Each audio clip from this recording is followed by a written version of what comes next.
Mr. Attorney General, thank you for joining us. Now, Democrats will argue here that you can't compare apples to oranges, but that in the case of the Waverly 2, they were acquitted. But it's a complicated story. But is that righting an injustice?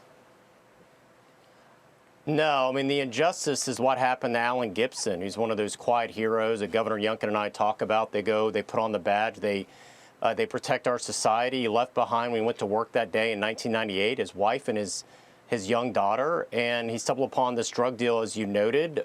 There was a struggle. They shot Officer Gibson and orphaned his daughter. As a result, yes, Richardson pled guilty to manslaughter, Claiborne as an accomplice. This has been reviewed multiple times as part of the frustration that the legacy media isn't talking about. There's an appeals court, a federal appeals court in 2002 that found there was absolutely a finding that these individuals had taken Officer Gibson's life and had orphaned this child as a result of their dastardly conduct. But even more than this, they appealed the clemency to President Obama. President Obama reviewed this case and said they are not ineligible for a pardon or clemency.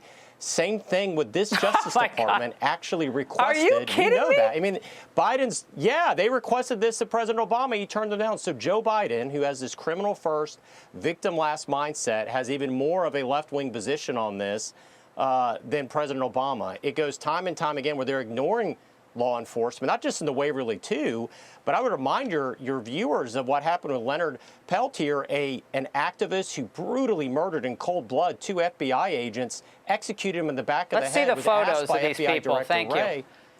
Yeah, I mean, over and over again, you've seen where they are requested, those that are there. And listen, the hardest thing I've ever done as Attorney General is speaking at the funerals and meeting with the families of fallen officers that have died and given the last full measure of devotion in the line of duty. And there's an implicit contract. If my loved one, if you're an officer and your life has been taken from you by a murderer, by a drug dealer, by a cop, whoever it is, then the law is going to come down on you. The idea that Biden would ignore law enforcement pleas for these killers, whether the FBI, the individual that murdered the FBI agents, or the individual that took Officer Gibson's life, and just ignore the request of countless individuals, I think is a slap in the face of law enforcement. It goes back to that Mr. Attorney General, victim-less mindset. What is your reaction to the criticism, however, of President Trump's decision for a blanket pardon for all of the January 6th defendants? Some of them did commit some acts of violence, although a lot of them served years in jail already. We know sex assault, convicts go to jail all across this country for a couple of years. Some of these people have been in jail for already 4 years. I think President Trump campaigned on this as an issue, actually. He told the American people, if you vote for me, I'm going to seek pardon and clemency for those that were involved in January 6th. It's very different than what Joe Biden did. Joe Biden repeatedly promised the American people he would not pardon Hunter and would not pardon his whole family.